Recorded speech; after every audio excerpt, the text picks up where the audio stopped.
சகல பிரதேச சபைகளூடாக ஜனாதிபதி நிதியத்தின் நிவாரணத்திற்கு விண்ணப்பதாரிகளுக்கு நிவாரண நிதியத்தை வழங்குவதற்கு தீர்மானம். பிரதமர் தெரிவிப்பு.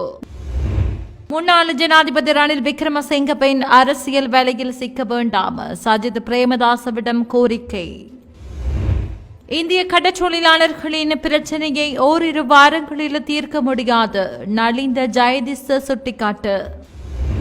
தமிழ் மக்களின் காணி விவகாரத்தில் அரசாங்கம் நேரான சிந்தனையில் உள்ளது, நா வேதநாயகன் தெரிவிப்பு. மருத்துவர்கள் நாட்டை விட்டு வெளியேறுவதை தடுப்பதற்கு சலுகைகள் வழங்கப்பட வேண்டும், அரசாங்க மருத்துவர்கள் எச்சரிக்கை. இன்று முதல் உத்தரவாத விலையில் பெரும்போகத்துக்கான நெல் கொள்முதல். யாழில் நீண்ட காலமாக கசிப்பு உற்பத்தியில் ஈடுபட்ட சந்தேக நபர் ஒருவர் கைது. வீட்டில் தனியாக இருந்த பெண்ணுக்கு நடந்த கொடூரம், இலங்கையில் பயங்கரம்.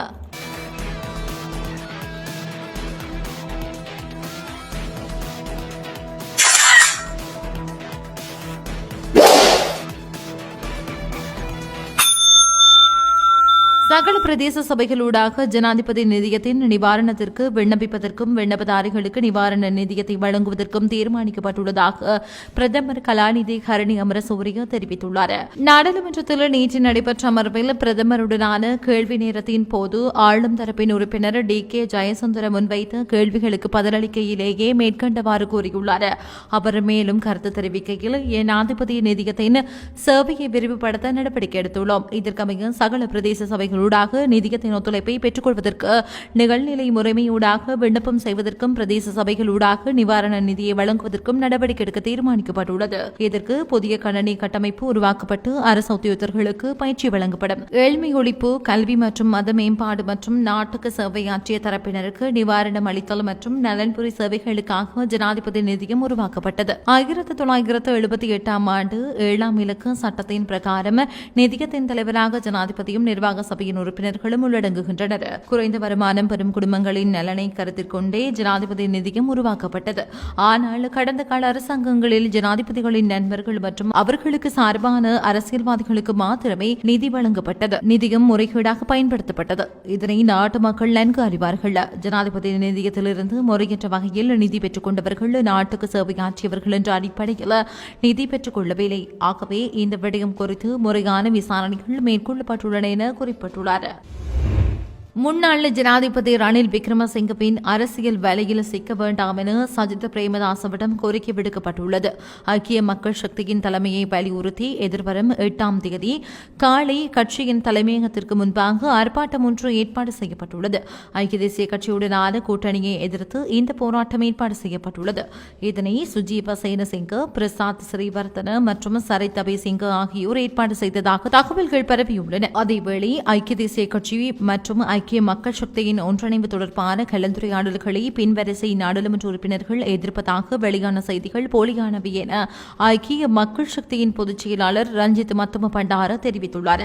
கலந்துரையாடல்களை வெற்றிகரமாக நடத்துவதற்கு ஐக்கிய மக்கள் சக்தியின் பின்வரிசை நாடாளுமன்ற உறுப்பினர்களின் முழு ஆதரவையும் பெற்றுள்ளதாக அவர் குறிப்பிட்டுள்ளார்.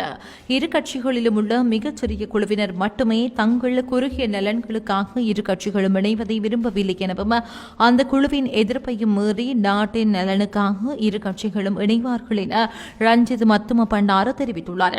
ஐக்கிய தேசிய கட்சியிலிருந்து பிளவுபட்டு சென்ற குழுவினால் ஐக்கிய தேசிய மக்கள் சக்தி என்ற அரசியல் ஆரம்பிக்கப்பட்டது. இதன் காரணமாக ஐக்கிய தேசிய கட்சி பாரிய வீழ்ச்சியை சந்தித்துள்ளது. இந்த நிலையில் கட்சியை பலப்படுத்தும் நடவடிக்கையில் அதன் தலைவரான முன்னாள் ஜனாதிபதி ரணில் விக்ரமசிங்க கடும் பிரயத்தனங்களை மேற்கொண்டு வருகின்றமை குறிப்பிடத்தக்கது. இந்திய கடற்றொழிலாளர்களின் அத்துமீறிய கடற்றொழிலை கட்டுப்படுத்துவதற்காக சுற்றிவளைப்பு நடவடிக்கைகள் அதிகரிக்கப்பட்டுள்ளதாகவும் ஓரிரு வாரங்களில் இந்த பிரச்சினையை தீர்க்க முடியாது எனவும் அமைச்சரவை பேச்சாளர் அமைச்சர் நலிந்த ஜெயதிச தெரிவித்துள்ளார். கொழும்பில் நேற்று இடம்பெற்ற அமைச்சரவை தீர்மானங்களை அறிவிக்கும் ஊடக சந்திப்பில் வைத்து அவர் இதனை குறிப்பிட்டுள்ளார். இது நீண்ட காலமாக நிலவும் பிரச்சினையாகும். பல அரசாங்கங்கள் கலந்துரையாடிய பிரச்சினையாகும். இந்திய இலங்கை அரசாங்கங்களுக்கிடையே பல சந்தர்ப்பங்களில் இது தொடர்பில் பேச்சுவார்த்தைகள் இடம்பெற்றுள்ளன. இதன்படி புதிய அரசாங்கம் ஆட்சி அமைத்ததன் பின்னரும் இந்த விடயம் தொடர்பில் கலந்துரையாடப்பட்டுள்ளது. இந்த பின்னணியில் இலங்கை கடற்படை சுற்றி வளைப்புகளையும் கைது நடவடிக்கைகளையும் அதிகரித்துள்ளது. அதே நேரம் இந்த விடயம் தொடர்பில் இந்தியாவுடன் தொடர்ந்தும் கலந்துரையாடல்கள் இடம்பெறுகின்றன. எவ்வாறாயினும் எதிர்வரும் ஓரிரு வாரங்களில் இந்த பிரச்சினைக்குரிய தீர்வை பெற்றுக்கொள்ள முடியும் என நினைக்கவில்லை. இலங்கையின் கடல் வளத்தையும் கடற்றொழிலாளர்களையும் பாதுகாப்பதே எமது பிரதான இலக்காகும். இதனை அடிப்படையாக கொண்டே பேச்சுவார்த்தைகளும் பாதுகாப்பு நடவடிக்கைகளும் முன்னெடுக்கப்படுவதாக அமைச்சரவை பேச்சாளர் அமைச்சர் நலிந்த ஜெயதிச தெரிவித்துள்ளார். தமிழ் மக்களின் காணி விவகாரத்தில் அரசாங்கம் நேரான சிந்தனையிலேயே இருப்பதாக வடக்கு மாகாண ஆளுநர் நா வேதநாயகன் தெரிவித்துள்ளார். வடக்கு மாகாண ஆளுநருக்கும் காணி உரிமைக்கான மக்கள் கூட்டமைப்பினருக்கும் இடையில் ஆளுநர் செயலகத்தில் நேற்று இடம்பெற்ற கலந்துரையாடலின் போதே அவர் இவ்வாறு குறிப்பிட்டுள்ளார். அவர் மேலும் கூறுகையில், காணி உரிமையாளர்களின் கோரிக்கைக்கு மாறாக நான் நடந்து கொள்ள மாட்டேன். காணி உரிமையாளர்கள் விரும்பாத எந்த ஒரு தீர்வையும் திணிப்பதற்கும் நான் தயாரில்லை. இடம்பெயர்ந்த மக்களின் வலி வேதனை எனக்கு தெரியும். காணி என்பது தமிழ் மக்களை பொறுத்தவரையில் உணர்வுபூர்வமான விடயம். மேல் குடியமர்வுக்கான நடவடிக்கைகள் தொடர்பில் தொடர்ந்து பேச்சுக்களை நடத்தி வருகிறேன். அரசாங்கமும் அந்த விடயத்தில் நேரான சிந்தனையில் தான் உள்ளது. படிப்படியாக காணிகளை விடுவிக்க என்னாலான அனைத்து முயற்சிகளையும் எடுப்பேன் என தெரிவித்துள்ளார். கந்தலாய் பேராறு அல்தாரை கெனிஸ்ட் வித்தியாலயத்தின் அருகில் நீர்த்தங்கி நிற்பதனால் டெங்கு நோய் பரவும் அபாயம் ஏற்பட்டுள்ளதாக தெரிவிக்கின்றனர். குறித்த பாடசாலைக்கு அருகில் மழைநீர் தேங்கி குளம் போல் காட்சியளிக்கிறது. கனமழை நின்றாலும் கழிவு நீர் ஊறிவிட்டும் இன்னும் அகலவில்லை. இந்த நிலை இந்த பிரதேசத்துக்கு டெங்கு ஆபத்தை விளைவிக்கக்கூடியது. மேலும் குறித்த இடத்தில் இரவு நேரங்களில் வீட்டுக் கழிவுகள் மற்றும் விலங்கு கழிவுகளும் இனம் தெரியாதோரால் வீசப்பட்டு வருவதாகவும் இதனால் நுளம்புகள் பெருகி டெங்கு நோய் பரவும் அபாயம் ஏற்படக்கூடிய வாய்ப்பு இருப்பதாகவும் பிரதேசவாசிகள் கவலை தெரிவிக்கின்றனர். இந்த நீர்த்தேக்கத்தினால் எங்கள் பிள்ளைகளின் உயிருக்கு ஆபத்து ஏற்பட்டுள்ளது. டெங்கு நுளம்புகள் பெருகி வருவதனால் எங்கள் பிள்ளைகள் நோய்வாய்ப்பட்டால் யார் பொறுப்பேற்பது என அந்த பகுதி மக்கள் கேள்வி எழுப்புகின்றனர். இது குறித்து பாடசாலை நிர்வாகத்திடம் கேட்டபோது நீர்த்தேக்கத்தை அகற்ற நடவடிக்கை எடுக்க பல முறைகள் சம்பந்தப்பட்ட அதிகாரிகளிடம் தெரிவித்தும் இதுவரைக்கும் எந்த ஒரு நடவடிக்கைகளும் முன்னெடுக்கப்படவில்லை என தெரிவித்தனர் என தெரிவிக்கப்பட்டுள்ளது. நேற்றைய தினம் யாழ்ப்பாணம் ஆரக்கால் மடம் பகுதியில் 11 லிட்டர் கசிப்புடன் நீண்ட காலமாக கசிப்பு உற்பத்தியில் ஈடுபட்ட சந்தேக நபர் ஒருவர் கைது செய்யப்பட்டுள்ளார். யாழ் மாவட்ட சிரேஷ்ட போலீஸ் அத்தியட்சகரின் கீழ் இயங்கும் போலீஸ் புலனாய்வு பிரிவினருக்கு கிடைத்த ரகசிய தகவலின் அடிப்படையில் யாழ்ப்பாணம் போலீஸ் போதைப்பொருள் தடுப்பு பிரிவினரால் இந்த நடவடிக்கை முன்னெடுக்கப்பட்டது. மேலதிக விசாரணைகளின் பின்னர் அவரை நீதிமன்றத்தில் முற்படுத்துவதற்கான நடவடிக்கைகளை போலீசார் மேற்கொண்டு வருகின்றனர். பெரும்போகத்துக்கான நெல் அரசாங்கத்தின் உத்தரவாத விலையில் நெற்களஞ்சிய சாலைகளில் இன்று முதல் கொள்முதல் செய்யப்படும் என தெரிவிக்கப்பட்டுள்ளது. விவசாயிகளிடமிருந்து நெல் சந்தைப்படுத்தல் சபையினூடாக நெல்லை கொள்வனவு செய்வதற்கான விலைகள் நிர்ணயிக்கப்பட்டுள்ளதாக விவசாய அமைச்சர் கே.டி. லாலுகாந்த் குறிப்பிட்டுள்ளார். நெல்லுக்கான உத்தரவாத விலை நேற்று அரசாங்கத்தினால் அறிவிக்கப்பட்டிருந்தது. அதன்படி நாடு நெல் கிலோ ஒன்று 120 ரூபாவுக்கும், சம்பா நெல் கிலோ ஒன்று 125 ரூபாவுக்கும், கேடி சம்பா நெல் கிலோ ஒன்றுக்கு 132 ரூபாவுக்கும் விவசாயிகளிடமிருந்து கொள்வனவு செய்யப்படும் என விவசாய அமைச்சர் தெரிவித்துள்ளது. பெரும்போகத்துக்கான நெல் அறுவடை ஆரம்பிக்கப்பட்டு பல வாரங்கள் கடந்துவிட்டதாகவும் தனியார் தரப்பினர் மிக குறைந்த விலையில் நெல்லை கொள்வனவு செய்வதாகவும் விவசாயிகள் குற்றச்சாட்டுகளை முன்வைத்திருந்தனர். இந்த நிலையில் நெல்லுக்கான உத்தரவாத விலை நிர்ணயிக்கப்பட்டு கொள்முதல் செயற்பாடுகள் இன்று முதல் ஆரம்பமாகின்றன.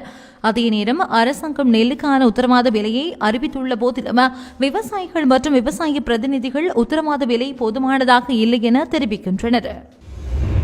காற்று மாசுபாட்டால் உலகளவில் வருடத்துக்கு 7 மில்லியன் பேர் வரை உயிரிழப்பதாக சுவாச மருத்துவர்கள் சங்கம் தெரிவித்துள்ளது. சுகாதார கல்வி பணியகத்தில் நேற்று இடம்பெற்ற ஊடக சந்திப்பில் கருத்துரைத்த அந்த சங்கத்தின் தலைவர் விசேட வைத்தியர் நிரஞ்சன் திசாநாயக்க இதனை குறிப்பிட்டுள்ளார். தூசி உள்ளிட்டவை நுரையீரலை சென்றடையும் போது அதிக பாதிப்புகள் ஏற்படுகின்றன. கடந்த காலங்களில் புகைப்பிடிப்பவர்களுக்கு மாத்திரம் நுரையீரல் பாதிப்பு ஏற்பட்டிருந்த போதிலும் தற்போது அசுத்தமான காற்றை சுவாசிப்பதாலும் நுரையீரல் பாதிப்பு ஏற்படுவதாக இந்தியா உள்ளிட்ட நாடுகளைச் சேர்ந்த விசேட வைத்திய நிபுணர்கள் குறிப்பிடுகின்றனர். குறிப்பாக இந்தியாவில் நுரையீரல் பாதிப்படைந்த பெண்களும் அடையாளம் காணப்பட்டுள்ளனர். அந்தளவிற்கு காற்று மாசடைந்து வருவதாக சுவாச மருத்துவர்கள் சங்கத்தின் தலைவர் விசேட வைத்தியர் நிரஞ்சன் திசாநாயக்க தெரிவித்துள்ளார். அரசு நிறுவனங்களின் லட்சணைகளை பயன்படுத்தி போலியாக வேலைவாய்ப்புகள் இருப்பதாக சமூக ஊடகங்களில் பரப்பி தனிப்பட்ட தரவுகளை திருடும் மோசடி பற்றிய தகவல்கள் வெளியாகியுள்ளன. கடந்த சில நாட்களில் இதுபோன்ற பல சம்பவங்கள் பதிவாகியுள்ளதாக இலங்கை கணனி அவசர செயற்பாட்டு பிரிவின் சிரேஷ்ட தகவல் பாதுகாப்பு பொறியியலாளர் சாருகான் தமிழ் போல தெரிவித்தார். இலங்கை மத்திய வங்கியின் லட்சணையை பயன்படுத்தி மோசடியான விளம்பரம் ஒன்று தற்போது சமூக ஊடகங்களில் பரப்பப்பட்டு வருவதாக மத்திய வங்கி அறிவித்துள்ளது. வேலைவாய்ப்புகளை வழங்குவதாக செய்ததாக கூறி அந்த விளம்பரம் பரப்பப்பட்டுள்ள நிலையில் அது ஒரு போலியான விளம்பரம் என இலங்கை மத்திய வங்கி சுட்டிக்காட்டுகிறது. மேலும் கடந்த சில நாட்களாக ஸ்ரீலங்கன் ஏர்லைன்ஸின் லட்சணையை பயன்படுத்தி இதேபோன்ற வேலைவாய்ப்பு விளம்பரங்கள் வெளியிடப்பட்டுள்ளதாகவும் தெரிவிக்கப்படுகிறது. இதுபோன்று அரசின் லட்சணையை பயன்படுத்தி வெளியிடப்படும் போலி விளம்பரங்களுக்கு பதிலளிப்பது பொருத்தமற்றது என இலங்கை கணனி அவசர செயற்பாட்டு பிரிவின் சிரேஷ்ட தகவல் பாதுகாப்பு பொறியியலாளர் சாருகா தமிழ்போல சுட்டிக்காட்டியுள்ளார். போலி வலைத்தளங்கள் மூலம் பெரும்பாலும் உங்கள் தேசிய அடையாள அட்டையின் நகல்கள், கடவுச்சீட்டு நகல்கள் மற்றும் பிறப்பு சான்றிதழ்கள் போன்ற தனிப்பட்ட தகவல்களை திருடுவதாக முறைப்பாடுகள் செய்யப்பட்டுள்ளன. எந்த சூழ்நிலையிலும் நீங்கள் அத்தகைய வலைத்தளங்களை பார்வையிட்டு உங்கள் தனிப்பட்ட தகவல்களை வழங்கக்கூடாது எனவும் தெரிவிக்கப்பட்டுள்ளது. ராகம தலக்குள்ள பகுதியில் உள்ள வீடொன்றில் நேற்று மாலை பெண்ணொருவர் கழுத்தறுத்து தீ வைத்து கொலை செய்யப்பட்டுள்ளார். கொலை செய்யப்பட்ட பெண் தலக்குள்ள ராகம பகுதியைச் சேர்ந்த 76 வயதானவர் எனவும் தெரிவிக்கப்பட்டுள்ளது. இறந்த பெண் தனது கணவருடன் வீட்டில் வசித்து வந்ததாகவும் சம்பவம் நடந்த நேரத்தில் கணவர் வேலைக்கு சென்றிருந்ததாகவும் போலீஸ் விசாரணைகளில் தெரியவந்துள்ளது. கணவர் வீடு திரும்பி மனைவியை தேடிய போது அவர் இவ்வாறு கொலை செய்யப்பட்டிருப்பதை கண்டதாக போலீசார் தெரிவிக்கின்றனர். இந்த கொலைக்கான காரணம் இதுவரை வெளியாகவில்லை. குற்றச்சம்பவத்துடன் தொடர்புடைய சந்தேக நபர்களை கைது செய்வதற்காக ராகம போலீசார் மேலதிக விசாரணைகளை முன்னெடுத்துள்ளனர். சர்வதேச சந்தையில் மசகு எண்ணெயின் விலை இன்றைய தினம் சற்று வீழ்ச்சியை பதிவு செய்துள்ளது. உலக சந்தையில் WTI ரக மசகு எண்ணெய் பீப்பாய் ஒன்றின் விலை 71.19 அமெரிக்க டாலராக வீழ்ச்சியை பதிவு செய்துள்ளது. அத்துடன் பிராண்ட் ரக மசகு எண்ணெய் பீப்பாய் ஒன்றின் விலை 74.61 அமெரிக்க டாலராக வீழ்ச்சியடைந்துள்ளது. இதேவேளை உலக சந்தையில் இயற்கை எரிவாயுவின் விலை இன்றைய தினம் 33.53 அமெரிக்க டாலராக அதிகரிப்பை பதிவு செய்துள்ளது. மருத்துவர்கள் நாட்டை விட்டு வெளியேறுவதை தடுப்பதற்கு சலுகைகள் வழங்கப்பட வேண்டும் எனவும் அவ்வாறு செய்யாவிட்டால் நாட்டின் வைத்தியசாலை கட்டமைப்பு பாதிக்கப்படும் எனவும் அரசாங்க மருத்துவர்கள் எச்சரிக்கை விடுத்துள்ளனர். அரசாங்க மருத்துவ அதிகாரிகள் சங்கத்தினூடாக இந்த கோரிக்கை முன்வைக்கப்பட்டுள்ளது. எதிர்வரும் வரவு செலவு திட்டத்தில் மருத்துவர்களுக்கு பல்வேறு சலுகைகளை வழங்க வேண்டும் என கோரிக்கை முன்வைக்கப்பட்டுள்ளது. குறிப்பாக வாகனங்களை இறக்குமதி செய்வதற்கு அனுமதி பத்திரம் வழங்கப்படும் என கோரிக்கை முன்வைக்கப்பட்டுள்ளது. மேலும் மருத்துவர்களுக்கு வழங்கப்படும் கொடுப்பனவு தொகை அதிகரிக்கப்பட வேண்டும் எனவும் தெரிவிக்கப்பட்டுள்ளது. பொருளாதார காரணிகள் உள்ளிட்ட பல்வேறு காரணிகளின் அடிப்படையில் மருத்துவர்கள் வெளிநாடுகளுக்கு குடிபெயர்ந்து வருவதாகவும் அதனை தடுத்து நிறுத்துவதற்கு மருத்துவர்களை ஊக்குவிக்க கூடிய வகையிலான சலுகைகள் வழங்கப்பட வேண்டும் எனவும் கோரிக்கை முன்வைக்கப்பட்டுள்ளது. இதன் மூலம் இலவச மருத்துவ சேவையை பாதுகாப்பானதாக பேண முடியும் என அரசாங்க மருத்துவ அதிகாரிகள் சங்கம் தெரிவித்துள்ளது. போதிய அளவு சம்பளங்கள் கிடைக்கப்பெறாவிட்டால் பெரும் எண்ணிக்கையிலான மருத்துவர்கள் நாட்டை விட்டு வெளியேறக்கூடிய அபாயம் காணப்படுவதாகவும் இதனால் நாட்டின் வைத்தியசாலை கட்டமைப்பு வீழ்ச்சியடையக்கூடிய அபாயம் காணப்படுவதாகவும் தெரிவிக்கப்படுகிறது. ஓய்வூதிய கொடுப்பனவு, வெளிநாட்டில் உயர்கல்வியை தொடர்வதற்கான வசதிகளை அதிகரித்தல், சம்பளங்களை அதிகரித்தல், வாழ்க்கை செலவு கொடுப்பனவினை அதிகரித்தல், வரி சலுகைகளை வழங்குதல் உள்ளிட்ட பல்வேறு கோரிக்கைகளை மருத்துவர்கள் முன்வைத்துள்ளனர் என்பது குறிப்பிடத்தக்கது. இந்த விடயங்களை சுட்டிக்காட்டும் வகையில் அரசாங்க மருத்துவ அதிகாரிகள் சங்கம் ஊடக அறிக்கை ஒன்றையும் வெளியிட்டுள்ளது. திருகோணமலை தோப்பூர் போலீஸ் பிரிவில் உள்ள குமாரபுரம் பகுதியில் உள்ள வீடொன்றில் சமையல் எரிவாயுவில் கசிவு ஏற்பட்டு தீ விபத்து சம்பவம் இடம்பெற்றுள்ளது. இந்த சம்பவம் நேற்றிரவு இடம்பெற்றுள்ளது. வீட்டுரிமையாளர் சமையல் எரிவாயுவினை பொருத்திக் கொண்டிருந்த போது சமையல் எரிவாயுவில் கசிவு ஏற்பட்டு தீ பரவியுள்ளது. தீ பரவியதை அடுத்து கிராம மக்கள் ஒன்றிணைந்து தீயினை கட்டுப்பாட்டுக்குள் கொண்டு வந்துள்ளனர். இதன் காரணமாக குறித்த வீட்டில் இருந்த தளபாடங்கள், ஆடைகள் உள்ளிட்ட உபகரணங்கள் தீயினால் சேதமாகியுள்ளன. வீட்டில் இருந்தோருக்கு எந்தவித பாதிப்புகளும் ஏற்படவில்லை. சம்பவம் தொடர்பிலான மேலதிக விசாரணைகளை தோப்பூர் போலீசார் முன்னெடுத்து வருகின்றனர். இத்துடன் செய்திகள் நிறைவு பெறுகிறது. தொடர்ந்தும் செய்திகளுக்காக இணைந்திருங்கள். நன்றி.